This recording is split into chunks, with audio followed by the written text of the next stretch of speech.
Hi guys, Mike here from PhD, and it is Sunday, November 1st, 2 o'clock. Why am I making this video? So, we've been running this Army Painter contest all of October. A lot of stores have signed up. We started getting submissions in the end of last week, and we're getting some this weekend, and it's pretty good with all the results that we're getting. We didn't want to just let you guys have all the fun. We decided to do an internal painting contest as well with employees, and we took pictures of all of our progress. We're talking about it at work, and I've been egging people on, and I may have told a few fibs about what I'm doing with my miniature.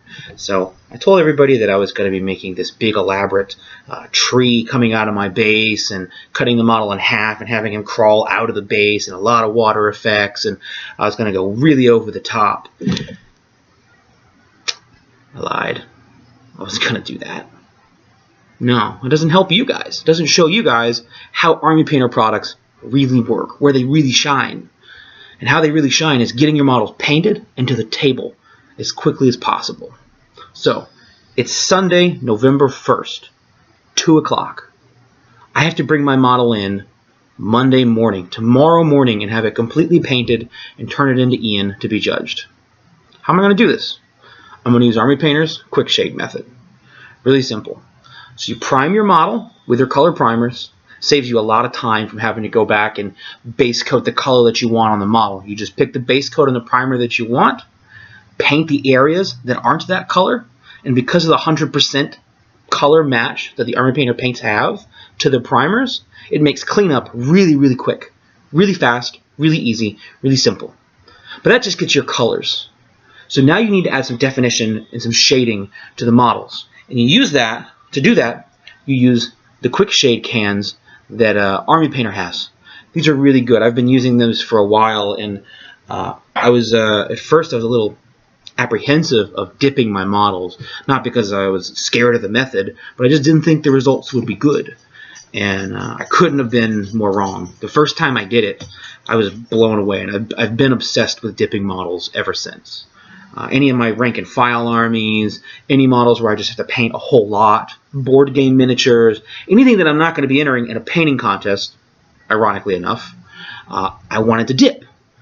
Because it's quick, it's fast, I mean it's super fast, it's really, really easy, the results are fantastic. Standing 5 feet away from a model or right at the edge of a table while you're playing and looking at your model, you can't tell the difference between a dipped model and a really fine, detailed, painted model. They look so similar from the gameplay distance that I couldn't rationalize taking that time to paint those models with such great detail when I had such an easy, quick, and way to get them done, painted and to the table to play my games.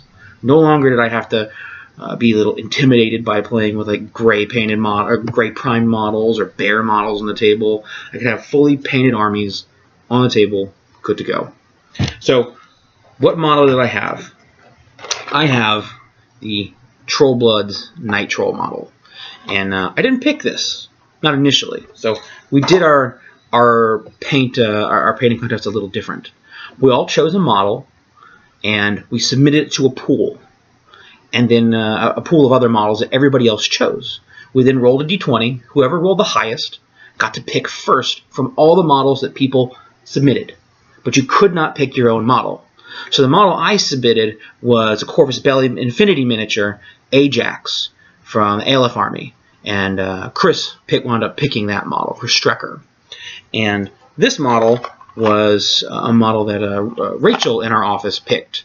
And I chose this. I went like third or something. There were a bunch of other models, but I chose this because I knew I was going to be doing the dipping method, because there's a lot of really cool features on here. There's a lot of big smooth areas, but there's a lot of little like warts and little jagged pieces of stone, and his tongue's got little ripples all over it, and it's going to shine. It's really going to pop really, really well with the dipping method on it. And I should be able to just paint it and dip it and not even have to do any kind of highlights, though I think I'm going to do some, because thematically they're supposed to be kind of like an angler fish, and I was going to maybe highlight the spikes a little more to give them that glow from the thingy that hangs off their head. So as you can see, it's still in the box, and it's 2 o'clock. I have quite a bit of work ahead of me, so let's see if I can get it done. I'm going to take some pictures, and maybe I'll do some other videos in the interim to show you my progress that I've gone so far. So again, it's 2 o'clock. I need to get going. I did this deliberately to see if I could get it all done. It's a decent sized model. I should have no problem. My biggest concerns are the drying time, of course, because you're going to dip it and it's got to sit overnight. So that means in the morning I got to wake up and I've got to put some of the basing materials on it. But thankfully, again, Army Painter has me covered because they've got basing supplies that is just like the dipping method. It's designed to have finished results out of the package with very minimal effort. Quick and to the table. That's what you want with your miniature games, and that's what Army Painter is going to bring you. And hopefully Army Painter helps me bring a cool painted model by the end of today. So for those of you that are still painting, good luck, and wish me the same.